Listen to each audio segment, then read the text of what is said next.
Hi everyone. Hi everyone. I'm Dave Partridge. I'm Al Partridge. And welcome to the Dog and Partridge, the place of fine home craft ales. And today we're doing something slightly different. If you ever thought, how difficult can it be to make homebrew beer, we thought we'd show you. Yeah. So today we're going to have a go at brewing a kit called Munton's Old English Bitter. Kindly sent to us by Muntons themselves. Wonderful guys at Muntons. Thanks. We're doing great beer reviews. So everything's been washed and cleaned and sterilised. Okay. What we sterilised with, bro? We sterilised everything with no rinse steriliser. That's that stuff there. Nice and safe, so you don't have to rinse if you don't want to, but I did it anyway. Got myself a fermenter. Rightio. I like this type of fermenter better than the big buckets because you can get a good seal on the top here. Okay. I've put a kettle full of boiling water in here. Rightio. I've had my tins of malt extract. Those bad boys. I've had those stood in warm water for about an hour now. So what's that do? That makes the malt just a bit more runny. Nice and gooey. Okay. Bit easy to pour out. Rightio. So we'll pour one of these into here. Like I say, as you can see, this runs out quite easily. Being stood in the warm. Don't worry about getting it all out to start off with, because we're going to wash that out in a minute, aren't we? What we're going to do now, Al's going to put some boiling water in there. So, pre-boiled kettle. Be careful, safety first, folks. So we're just going to pour that into the tin can. Don't hold your tin can while you're pouring the boiling water into it, because you'll burn your hand. So stick it on the table. I'm just doing it down here. To the top, bro. Yeah. So we'll pour that to the top of the can. More or less.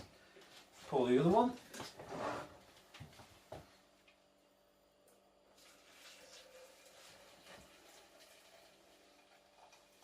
There we go. So that's boiling water into the cans.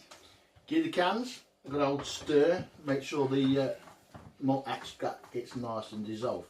Now don't go in there picking your can up to pour it into your fermenter, because it now will be very hot. Yep. Guess what? You've just poured boiling water into it. And it's going to be chuffing hot. Tin is quite a good conductor of heat, and it's going to be very hot.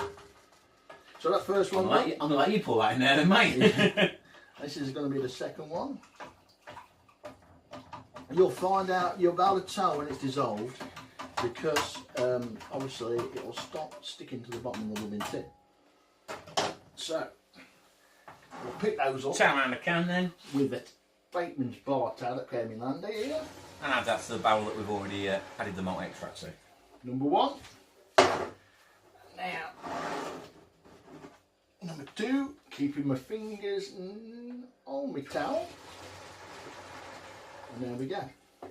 So, we've got boiling water and malt extract in there so far, yeah? Yeah, indeed. Now, okay. we need to give them all a good stir, because Right, we need to get that malt extract nicely to dissolve. It's smelling quite Malty.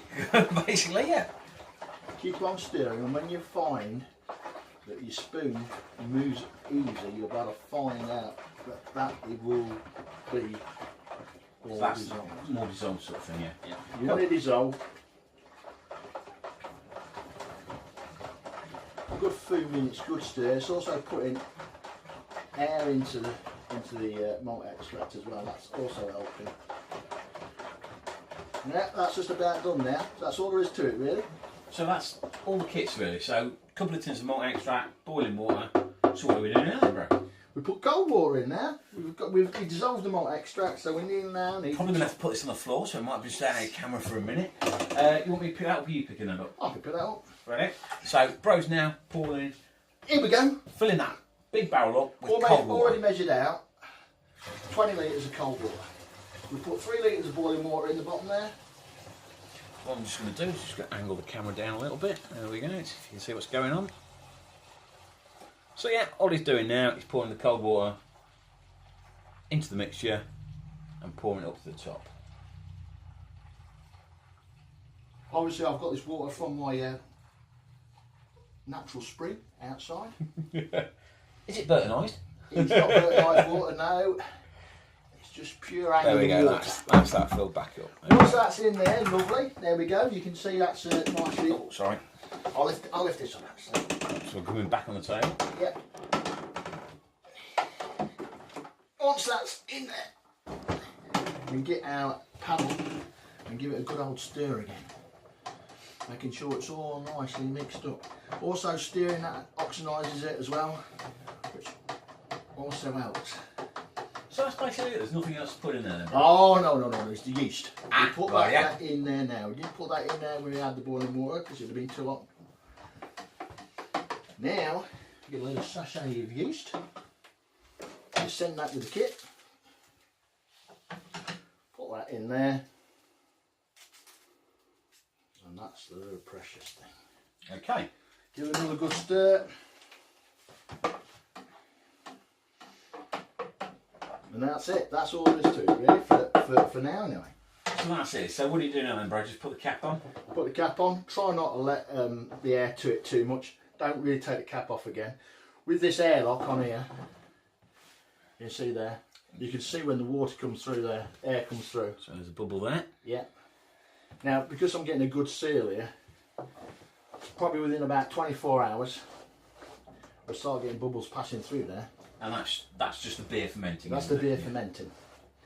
I tend to use a heater belt that wrap round there. That'll easily get it going within 24 hours. That will also keep it ideal temperature is 23 degrees. That will be in there for around about 5 days. Okay. And what do you do with it after 5 days? Well, it'll still be bubbling after 5 days, but at that point in time, you've got the option, if you want to. Not all kits come with this, but I buy them separately. Those? You can add some hops. I say try the kit first off as it comes. And then if you think, oh, it was a bit too sweet, it's a bit too dry, whatever, you can always add the hops. Okay. So on day 5, if you're going to add hops then. It'll be in there for another couple of days. And all we've got to do it after that is siphon it into one of those pressure barrels. So 5 days for a start, then add hops, then how long before you siphon it off? Another couple of days, so about a week in total. So about a week in total. And then how long to leave it before we can drink it? Put it in the pressure barrel with a bit of sugar. The longer you leave it in there, after you put it into the pressure barrel and stirred it, the better it will be. Cool. And of course, this is another Munton's premium kit, so your beer will cost you around about 50p a pint. Bargain. Bargain. And it will be more like pub quality beer than the beer you get in bottles as well. Yeah. Because it'll be less carbonated. Yeah, definitely. So for real ale drinkers out there, it's going to be more like a real ale you'll get in the pub rather than the real ale you get out of a bottle. Isn't it? It's bubbling already. It's already bubbling. I don't know if you heard that, folks. It's already bubbling away. So, if that's inspired you to give home brewing a go, I hope it has. And then until next time, when you'll be joining us for a beer review to see what our hard workers brought us. Yeah, definitely. Hope it tastes good. Okay then. Toodaloo. Toodaloo.